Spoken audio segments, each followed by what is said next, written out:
Welcome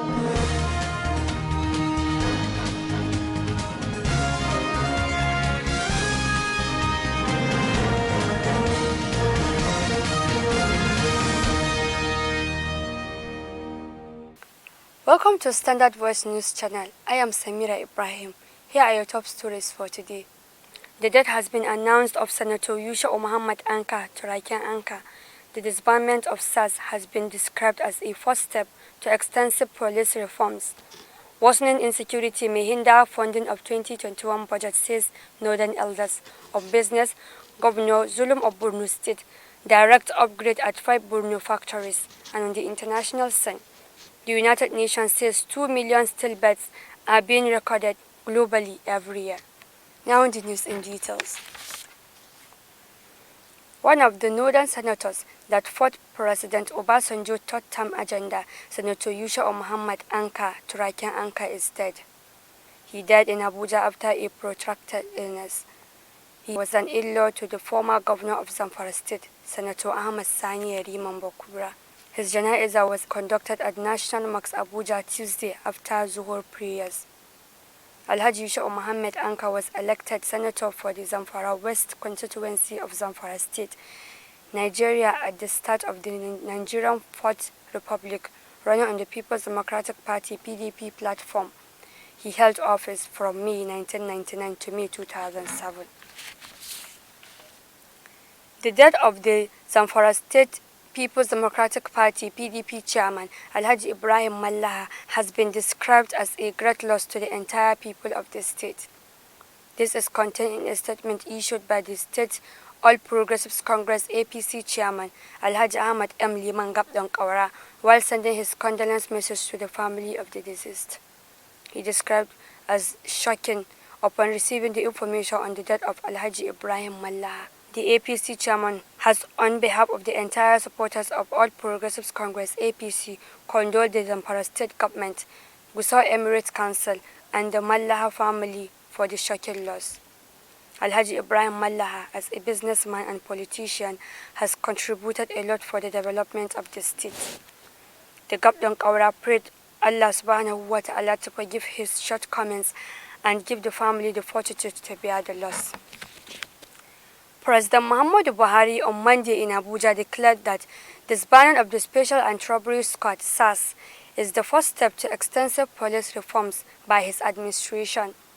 Speaking at the launch of the Presidential Youth Empowerment Scheme (PS), aimed at creating 774,000 jobs across the local government areas in the country, President Buhari also directed that all those responsible for misconduct or wrongful acts be brought to justice. The president expressed concern on the excessive use of force and, in some cases, extrajudicial killings and wrongful conduct of men of the Nigerian police force. Rahma Ibrahim reports. The president stated this during the launch of the PS program attended by the Vice President Yemi Osinbajo, Senate President Ahmad Lawan, Governor Abdullahi Umar Ganduje of Kano State, and Engineer Dave Umahi of Ebonyi State. He explained that the disbanding of SARS is only the first steps in the commitment to extensive police reforms in order to ensure that the primary duty of the police and other law enforcement agencies remains the protection of lives and livelihoods of the people. Use this opportunity to say a word on the recent genuine concerns and agitations by Nigerians about the excessive use of force and, in some cases, extrajudicial killings and wrongful conduct by men of the Nigerian police force.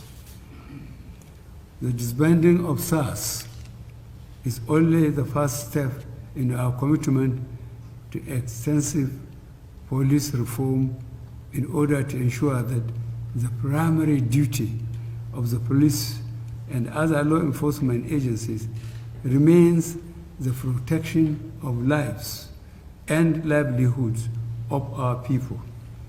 We will also ensure that all those responsible for misconduct or wrongful acts are brought to justice.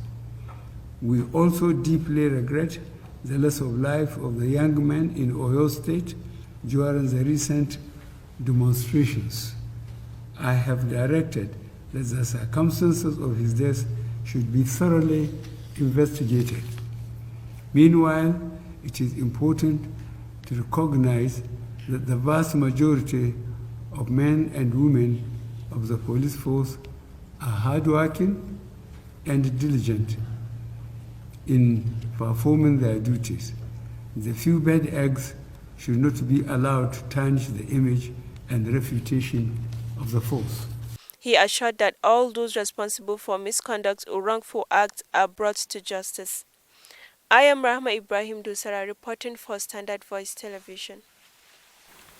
In a related development, the police in Lagos have accused protesters in Surulere area of carrying guns and killing 2 people, including a police officer. The police also denied killing a man who died from gunshot wounds during the NSAS protest, saying he was shot by protesters. The NSAS protests across Nigeria have been largely peaceful, with the police using force to disperse the protesters. The northern elders have observed that the worsening insecurity in the northern part of the country may hinder funding of 2021 budget. The members also condemned the disposition of the party leadership to the September 19 governorship election in Edo, accusing its leaders of selling out. The elders noted that with less than 2 months away from the December deadline, there is no meaningful plan in place for the much-awaited convention. The elders recalled that the committee led by Mai Malabuni was inaugurated to carry out 2 critical challenges faced by APC. One was for it to reconcile aggrieved members, and the second was to conduct a national convention by December 2020. But information reaching them reveals that they are already scheming to extend their tenure for another 1 year. The Buni-led committee has shown in its actions that tenure elongation is its priority, and being stakeholders in the party, they see the urgent need to speak out loudly on time to save the party. A group under the auspices of Concerned All Progressives Congress APC members has issued a 14-day ultimatum to Governor Mai Malabuni-led caretaker Extraordinary National Convention Planning Committee of the party to roll out its plans for convening a national convention by December. This was as it kicked against any planned extension of tenure of the caretaker committee, saying it will be counterproductive. The Buni-led committee was inaugurated on June 25th at an emergency meeting of the National Executive Committee, NEC, with a 6-month mandate to reconcile warring tendencies in the party and convene an elective national convention within the period. At a news conference Monday in Abuja, the group said it has watched with amazement and disillusionment for several months the inability of the APC caretaker committee to provide direction for the party and set up a timetable for December elective convention. The spokesman, Abdullahi Dauda, said the group was not out to discredit the effort of President Muhammadu Buhari and the National Executive Committee, NEC, which birthed the current leadership, but to bring to his notice that there are certain areas that the Mai Malabuni Committee has outrightfully failed, especially as it concerns the non-compliance to the scheduled December National Convention. The Iyan Zazzau Bashir Aminu has dragged the Kaduna State Governor Nasir El-Rufai to court for appointing Ahmad Nuhu Bammali as the new Emir of Zazzau, succeeding Dr. Shehu Idris, who died on September 20th. In a suit filed before the Kaduna State High Court on Monday, Mr. Aminu sought the court to declare that, having scored the highest number of lawful votes cast by the kingmakers and thus selected by the said kingmakers, he has thus acquired vested rights to the stool of the Emir of Zazzau from the date of his selection henceforth. On September 25th, the Zazzau Emirate kingmakers, chaired by the Wazir in Zazzau, Ibrahim Aminu, had forwarded a list of 3 shortlisted princes to Governor Nasir El-Rufai for his consideration and appointment of a new emir. The shortlisted candidates were Bashir Aminu Iyan Zazzau, who scored 89 marks, Munir Jafaru Yariman Zazzau, who got 87 marks, and Aminu Shehu Idris Turakin Karamin Zazzau, who got 53 marks. The 3 candidates were selected from applications received by the kingmakers from 11 princes from all the 4 ruling houses of the emirate to succeed the late emir. However, the governor on October 1st dissolved the list earlier submitted by the kingmakers. According to him, the kingmakers were not fair to other contenders and insisted all aspirants should be given the chance to contest. The secretary to the state government, Balarabe Lawal, had explained that the state government had directed a new round of selection process following the cancellation of the initial process, which excluded 2 interested applicants. The governor thereafter appointed Mr. Nuhu Bammali as the new emir, jettisoning the recommendation of the Zazzau kingmakers. Governor Babagana Umara Zulum has lamented the poor quality of primary and secondary school education in Borno State. According to the governor, most of the high school leavers in the state are not qualified for university admission, while those who get admitted struggle academically in tertiary institutions. This was contained in a statement on Monday by the governor's office titled Public Schools. Governor Zulum hosted the principals at the multipurpose hall of the government house in Maiduguri on Sunday. The statement quoted him as saying, "Education is the bedrock of any development.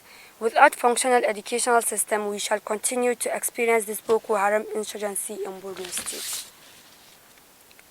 Hopes of parents to have their children return to schools in the Federal Capital Territory, FCT, after a 7-month COVID-19-induced hiatus was on Monday dashed following the decision of teachers to chase their pupils home. The teachers under the aegis of the FCT Council of the Nigerian Union of Teachers, NUT, said area council chairmen in the territory have refused to implement the national minimum wage as well as payment of arrears. When newsmen visited the local education authority, primary school Kubwa, which also houses the junior secondary school Kubwa, the pupils have been chased out of their classrooms from as early as 8 a.m. Only students of the junior secondary school were allowed in, as secondary school teachers had been paid by the FCT administration. Earlier in September, chairman of the union, Stephen Kinabayi, has directed members not to resume work whenever schools were reopened. Ekiti State Governor Dr. Kayode Fayemi has assured the Ekiti people of his administration's commitment to all-round development of the state, with particular focus on health sector, as it kick-started 2021 budget preparations on Monday. The governor said the 2021 budget will focus more on health care delivery, assuring that the government will establish at least one health facility in each of the 177 wards in the state. Dr. Fayemi, who stated this on Monday during his town hall meeting with the citizens of the state in the 3 senatorial districts, North, South and Central, as part of the preparations for the 2021 budget, recalled that the effort had become an annual ritual since his first term in office, aimed at ensuring community participation in budget preparation. The event, which coincided with the commencement of the second-year anniversary of the governor, had all the communities present their needs by their selected representatives according to their priorities at the meetings, which held in Ikole, Ikere and Ado Ekiti. Former Finance Minister and Nigeria's candidate for the World Trade Organization, Ngozi Okonjo-Iweala, paid a visit on Monday to President Muhammadu Buhari in Aso Rock. Mrs. Okonjo-Iweala, who was recently announced as one of the 2 final candidates in the World Trade Organization election with Woo Myung-hee, the South Korean candidate.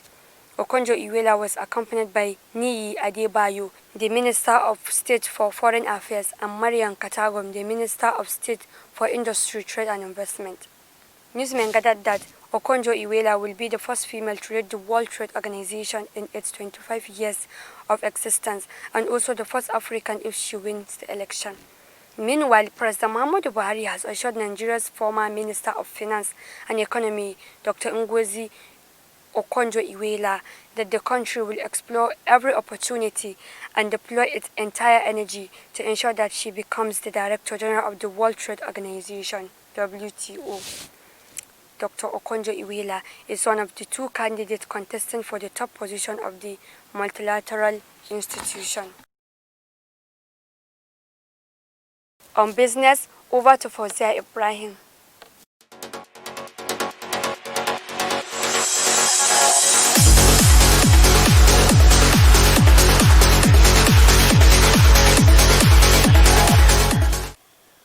Governor Babagana Umara Zulum on Monday directed the immediate upgrade of 5 factories currently operating at low production output.